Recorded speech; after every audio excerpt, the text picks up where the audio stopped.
Cuidé a mi papá durante 8 años completamente sola. Y en su testamento, no me dejó absolutamente nada. Me llamo Renata, y desde que mi papá enfermó hace 8 años, mi vida cambió por completo. Mis 2 hermanos, Óscar y Daniela, vivían en otras ciudades y siempre tenían una excusa: el trabajo, los hijos, la distancia.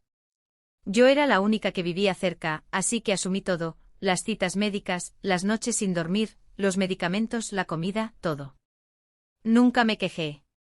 Mi papá era todo lo que tenía cerca, y quería que sus últimos años fueran dignos. Dejé mi trabajo de tiempo completo para cuidarlo, y viví con lo mínimo durante años, sin que mis hermanos ofrecieran ayuda económica ni una sola vez.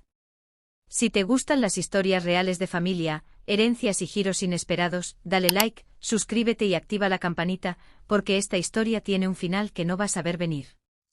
Cuando mi papá empezó a hablar de su testamento, me dijo algo que nunca olvidé: Renata, tú vas a estar bien. Confía en mí. Yo pensé que se refería a que me dejaría la casa donde vivíamos juntos, o al menos una parte justa de lo que tenía. Mi papá murió hace 3 semanas. Y cuando el abogado leyó el testamento frente a toda la familia, escuché algo que no podía creer: mi nombre no aparecía en ninguna parte. Todo, la casa, los ahorros, todo, se dividía entre Óscar y Daniela. Para mí, nada. El silencio en la sala duró apenas unos segundos antes de que Óscar hablara, tratando de sonar comprensivo. Renata, tal vez papá pensó que tú ya tenías suficiente con la casa donde vivías, así que no era necesario dejarte más. Daniela asintió, evitando mirarme directamente. Sentí que el suelo se movía bajo mis pies. 8 años de mi vida, de sacrificios, de renunciar a mi propio trabajo y mis propios planes, y ni siquiera merecía una mención en el testamento de mi propio padre. Debe haber un error, dije con la voz temblando. Mi papá me prometió que yo iba a estar bien. Él no haría esto. El abogado, un hombre mayor que había trabajado con mi papá durante años, se quedó callado un momento como si estuviera decidiendo algo. Finalmente habló. Señora Renata, su padre vino a mi oficina hace apenas 2 meses, sin decírselo a nadie de la familia. Hizo cambios importantes a este documento. Óscar y Daniela se miraron, incómodos. ¿Qué tipo de cambios?, preguntó Daniela, con un tono que ya no sonaba tan tranquilo. El abogado sacó una carpeta adicional de su maletín, distinta a la que había usado para leer el testamento oficial. Su padre me dejó instrucciones muy específicas sobre esto. Dijo que debía entregarle esta caja a usted, Renata, y solamente a usted, después de que se leyera el testamento frente a toda la familia. Sacó una pequeña caja de madera cerrada con llave y la puso sobre la mesa frente a mí. Óscar se puso de pie de golpe. ¿Qué es eso? ¿Por qué ella recibe algo aparte? El abogado lo miró con calma. Porque su padre sabía exactamente lo que iba a pasar en este momento. Con las manos temblando, tomé la pequeña llave que el abogado me entregó junto con la caja. Toda la familia me observaba en silencio.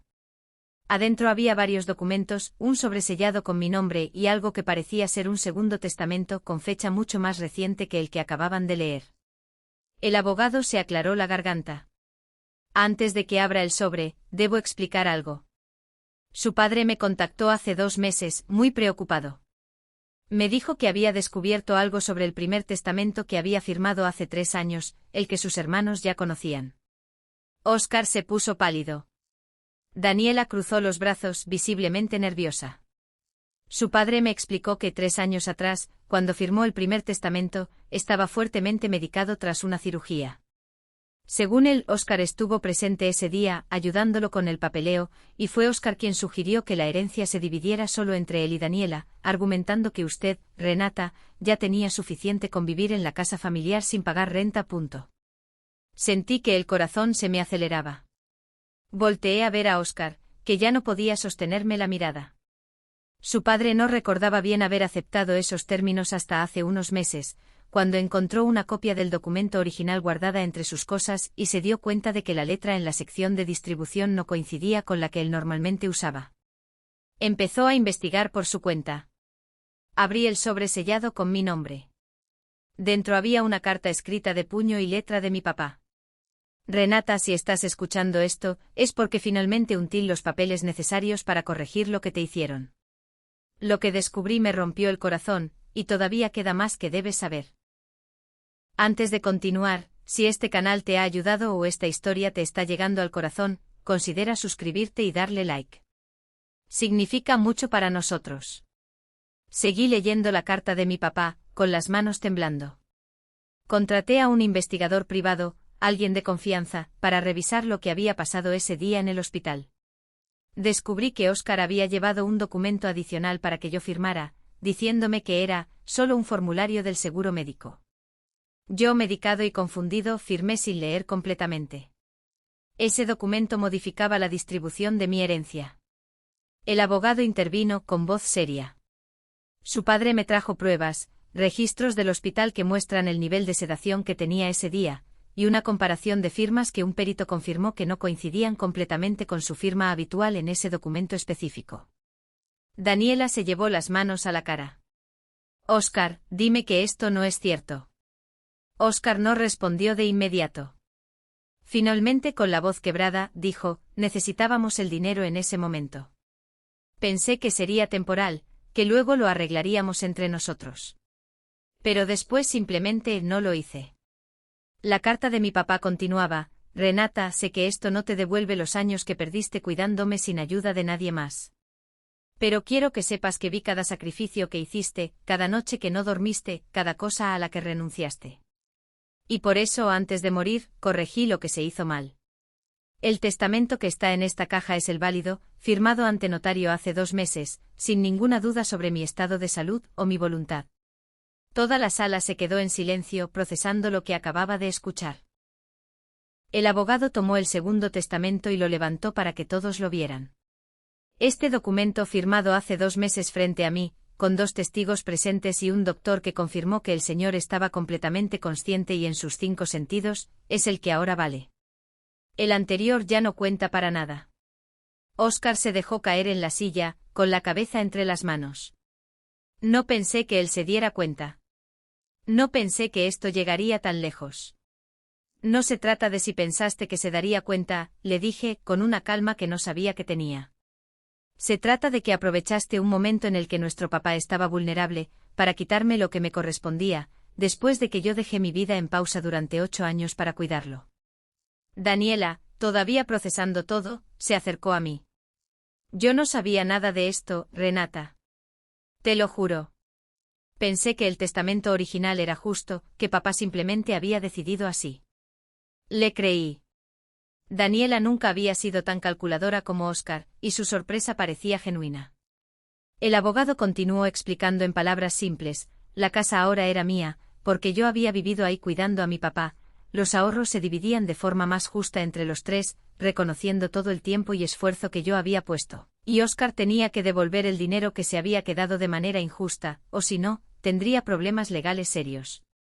Oscar, con la cabeza baja, finalmente aceptó. Voy a devolverlo. Todo. Y necesito pedirte perdón, Renata, aunque sé que no va a ser suficiente. Los meses después de esa reunión no fueron fáciles.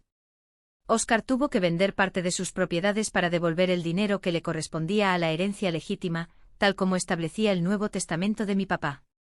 No fue un proceso rápido, pero se hizo con la supervisión del abogado y finalmente sin necesidad de llegar a un juicio. Con la casa a mi nombre decidí no venderla.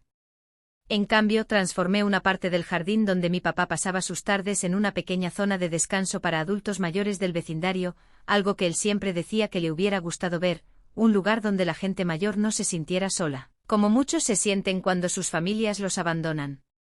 Mi relación con Daniela se fortaleció con el tiempo. Empezamos a hablar más, a apoyarnos de verdad, algo que nunca habíamos tenido antes. Con Oscar, la relación sigue siendo distante. Devolvió el dinero, sí, pero la confianza que rompió no se reconstruye tan fácilmente. Y no siento que tenga que forzarla.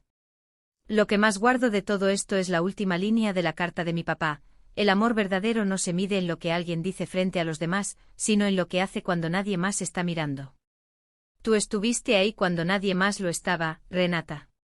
Y eso al final es lo único que realmente importa.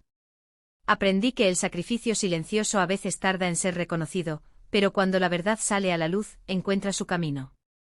Si esta historia te llegó al corazón, cuéntame en los comentarios, ¿tú también cuidaste a un familiar sin que nadie más ayudara? No olvides darle like, suscribirte y activar la campanita para no perderte la próxima historia real. Nos vemos en el próximo vídeo.